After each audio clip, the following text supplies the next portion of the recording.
Les témoignages des chrétiens persécutés récoltés par l'association Portes Ouvertes, que nous pouvons entendre et reconnaître tout au long de l'année grâce au travail de cette association, ces témoignages, je crois qu'ils nous envoient 3 défis principaux pour nous, chrétiens d'Occident.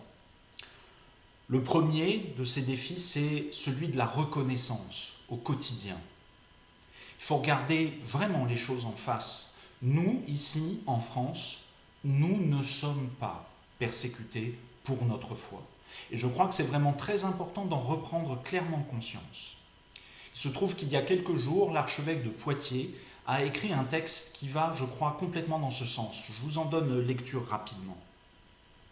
On entend ou on lit que les mesures de restriction des cultes ne seraient pas dictées par des impératifs sanitaires, mais l'expression d'un État laïque qui n'aurait de cesse d'encadrer, voire de contrôler les cultes.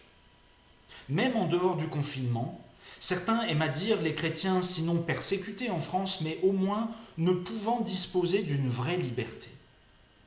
Rendre compte de sa foi est par nature toujours difficile et exigeant. Pour autant, soyons honnêtes. Qui peut en France se dire persécuté en raison de ses convictions et pratiques religieuses ?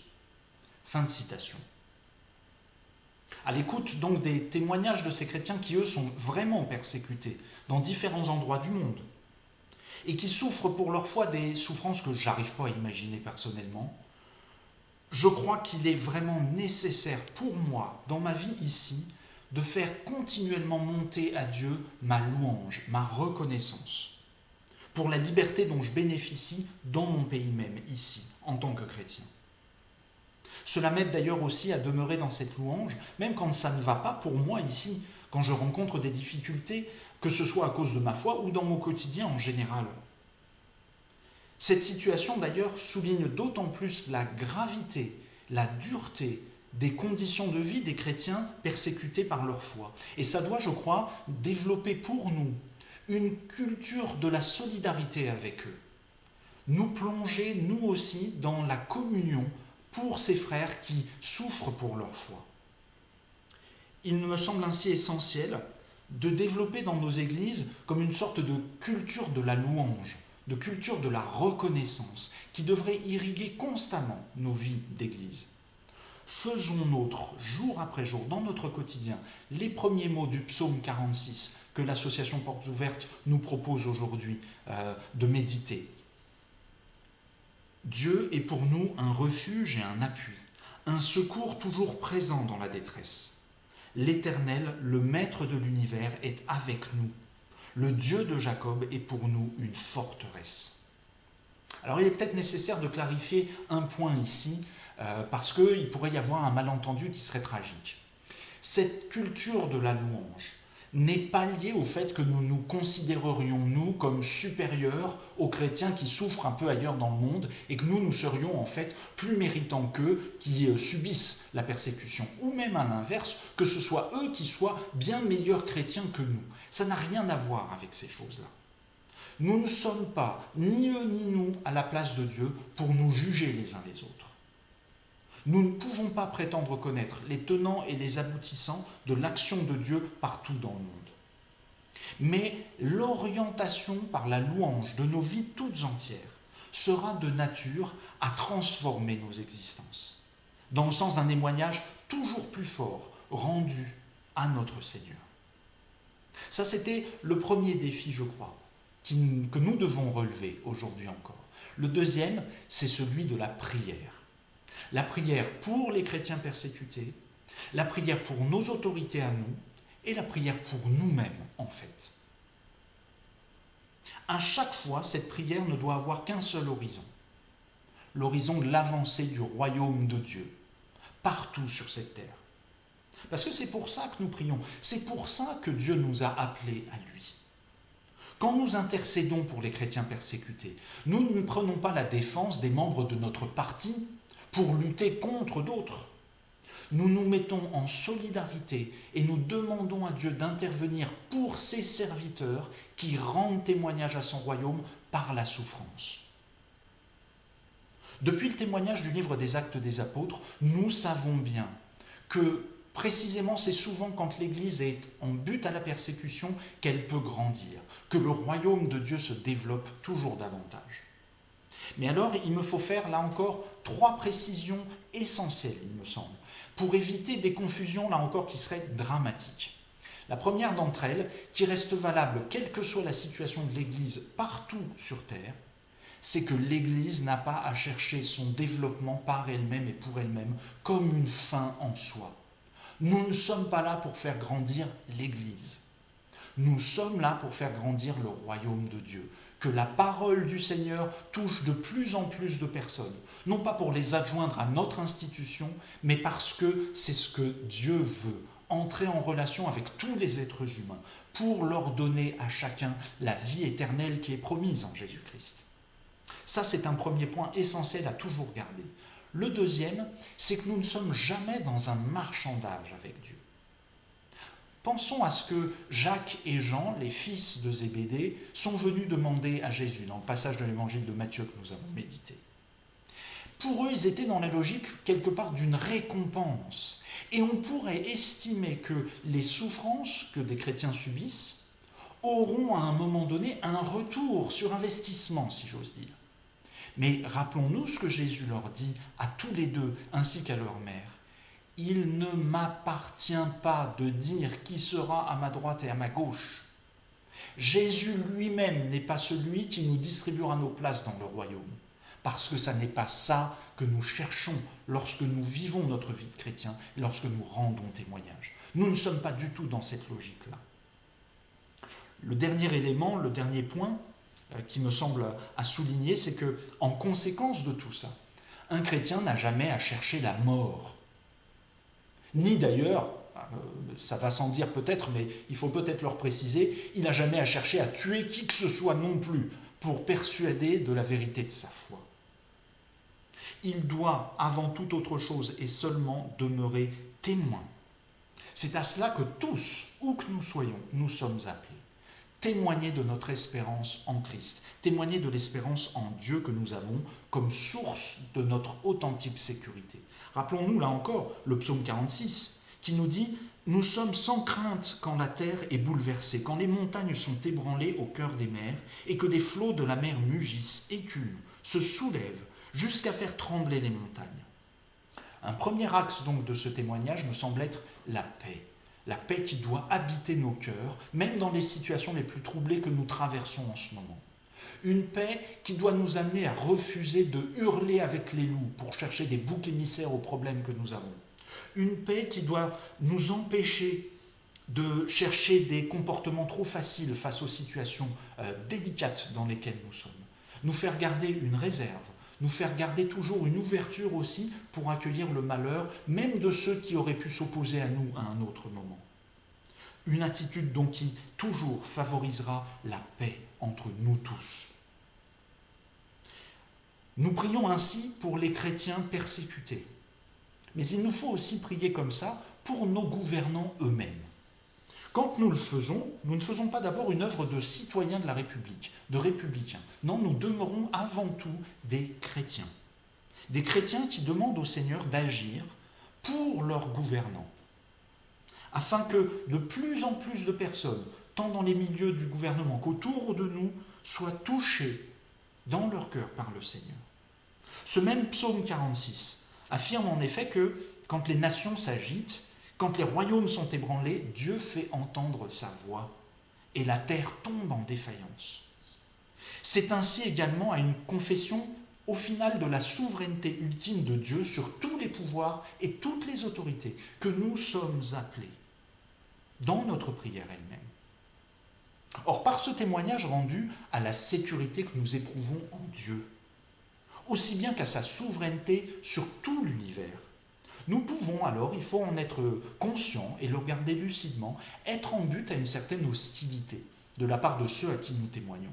Ça n'ira peut-être pas jusqu'à de la violence, mais rien que le cynisme ou l'ironie peuvent être difficiles pour nous à assumer. Mais alors il faut se rappeler, en vérité, que le mot témoin, en français, il se dit en grec martyr.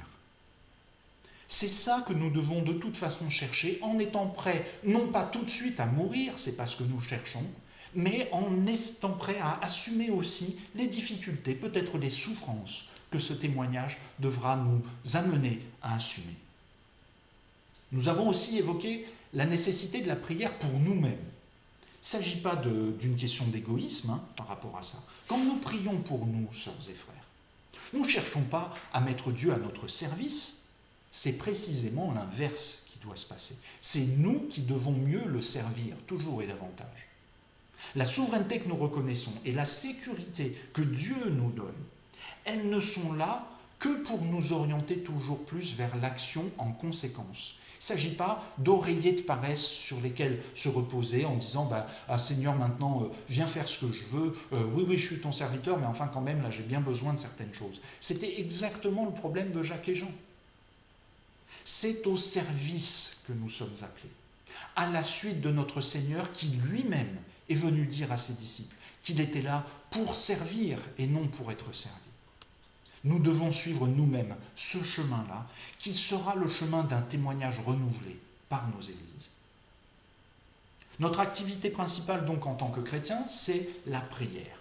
Prière individuelle comme communautaire.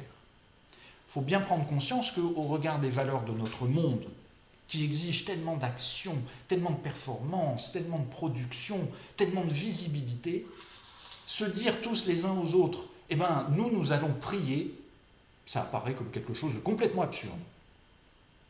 Oserons-nous véritablement relever le défi lancé par exemple par Wang Mingdao, ce prédicateur et pasteur chinois? Oserons-nous construire notre propre cellule? Simplifier notre vie pour mieux connaître Dieu, nous centrer sur lui exclusivement afin de toujours mieux le servir. À travers les modifications de notre quotidien que la prière peut introduire en nous, les transformations profondes, je crois qu'il y a un ferment très fort pour faire connaître le Seigneur autour de nous. Le troisième et dernier défi que je pointe, c'est sans doute le plus difficile de tous à relever. Il s'agit de laisser Dieu transformer nos cœurs et transformer les situations autour de nous. Quand on le lit comme ça, le psaume 46 peut apparaître comme un psaume de vengeance. On semble demander à Dieu d'opprimer les oppresseurs. Les oppresseurs, en l'occurrence ici de la ville de Jérusalem, qui manifestement, quand ce psaume a été rédigé, était assiégée par les Assyriens et menaçait d'être complètement envahie. C'était à l'époque du roi Ézéchias. Mais en fait, Jésus, je crois, est venu nous montrer une autre manière que Dieu a de répondre à ces situations critiques, de montrer ainsi sa puissance. En tant que chrétiens, nous ne devons jamais oublier la parole qu'il a annoncée à ses disciples dans le passage de l'évangile de Matthieu que nous avons entendu. Les chefs des nations dominent sur elles, les grands les tiennent sous leur pouvoir. Ce ne sera pas le cas au milieu de vous. Il y a une autre manière pour Dieu d'agir, afin que l'on reconnaisse son autorité, sa souveraineté et sa puissance. Cette autre manière, il l'a révélée en Jésus-Christ, qui s'est abaissé, comme le dit l'épître aux Philippiens, l'hymne de cette épître que nous avons entendu tout à l'heure. Dieu qui refuse les moyens humains de l'oppression, de la violence, de la convoitise. Il a pourtant toujours le même but, qui est d'arriver à la suppression du mal. Mais il ne le fera pas en tuant le méchant, il le fera en le faisant se convertir.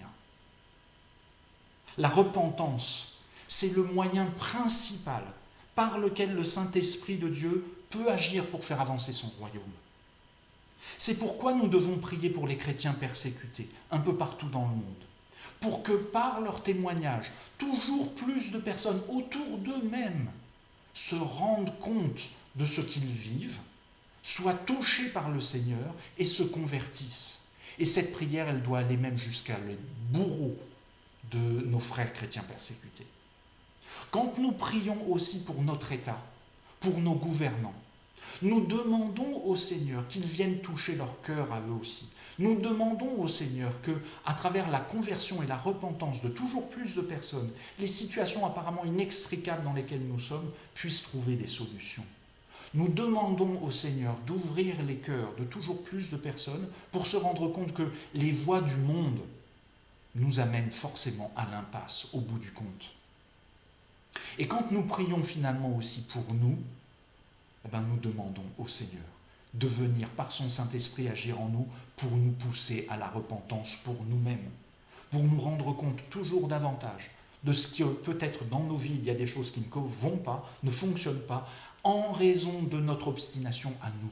Et nous demandons alors au Saint-Esprit d'agir pour nous transformer, nous aussi. Priez pour que le Saint-Esprit nous guide toujours davantage sur le chemin du repentir personnel, de la conversion, et que nous soyons témoins ainsi de la souveraineté de Dieu autour de nous, auprès de tous ceux qui verront combien ça nous change nous aussi. Par la repentance, je crois, oui, que Dieu fait cesser les combats jusqu'aux extrémités de la terre, qu'il brise l'arc, rompt la lance, détruit par le feu les chars de guerre, parce qu'en changeant le cœur des ennemis, des guerriers, il les amène eux-mêmes à détruire leurs propres outils de destruction. Comprenons bien, il ne s'agit pas d'une manière de fuir les soucis. Il s'agit d'être au cœur de cela, mais par l'action de son Saint-Esprit, de laisser Dieu agir dans les cœurs, pour qu'il fasse entendre à chacun de nous, nos ennemis comme nous-mêmes, ces paroles très fortes. Arrêtez et sachez que je suis Dieu. Je domine sur les nations, je domine sur la terre. Par la repentance, Dieu fait qu'au nom de Jésus, chacun plie le genou. Mais non pas dans un acte de soumission, écrasé par un dominateur, mais dans un acte d'adoration, d'amour même, de confiance envers celui qui est la source de la vie véritable. C'est ainsi d'ailleurs que Jésus lui-même est vraiment venu accomplir pour nous les paroles du psaume 46. Il vient dire à chacun, arrêtez, je suis Dieu, je suis le souverain, regardez comment je le fais sur la croix. Que devant la croix, chacun de nous plie le genou, tombe à genoux, dans l'amour, la reconnaissance, l'adoration de ce que Dieu fait pour nous, en vérité. Il n'agit pas selon nos voies, mais selon celles de Dieu. Prenons aussi simplement un instant l'exemple de l'apôtre Paul. Rappelons-nous comment, de persécuteur des premiers chrétiens, il est devenu lui-même apôtre auprès des non-juifs. Et cela s'est fait seulement par sa propre repentance. Par la repentance, Jésus fait des hommes qui le suivent, des hommes comme Jacques, Jean ou Pierre, et qui ont encore dans leur tête les schémas du monde, la manière de voir telle qu'on l'a dans le monde, et qui commencent en fait déjà à penser à la succession de Jésus parce qu'il vient de leur annoncer qu'il allait mourir, eh bien Dieu vient changer tout cela complètement, vient transformer ces hommes. Des hommes qui n'ont alors, en fait, après la résurrection de leur maître, plus rien n'a proposé sinon le nom de leur Seigneur et l'amour que leur Seigneur leur a témoigné en se montrant à eux ressuscités et en les pardonnant de toute leur vie. Voilà ce avec quoi les apôtres sont partis, annoncer au monde l'évangile, rien d'autre, mais cela a suffi. Une puissance tellement forte pour amener toujours davantage d'hommes et de femmes au service du Seigneur. Par la repentance, nous pouvons recevoir et mettre en pratique l'appel que Paul lui-même a adressé aux Philippiens. Que votre attitude soit comparable à celle de Jésus-Christ. Avec les témoins de l'Église persécutée de notre époque, considérons comment Dieu peut venir transformer les cœurs, enraciner toujours plus profondément la foi, l'espérance et l'amour dans la vie de ses fidèles, et ainsi faire de son Église une véritable témoin elle-même, un phare de lumière dans les temps obscurs que nous traversons, un ferment de révolution partout dans le monde. Mais toujours avec les témoins de l'Église persécutée. Considérons que ce changement doit être aussi et d'abord le nôtre, aujourd'hui et ici, en France, pour que l'Église en France rayonne toujours davantage de la seule lumière dont elle est porteuse véritablement, l'Évangile. Oui, frères et sœurs, l'Éternel, le Maître de l'univers, est avec nous. Le Dieu de Jacob est une forteresse pour nous. N'ayons pas peur. Allons témoigner de notre Dieu au monde. C'est à cela chaque jour que le Seigneur nous appelle. Ainsi soit-il.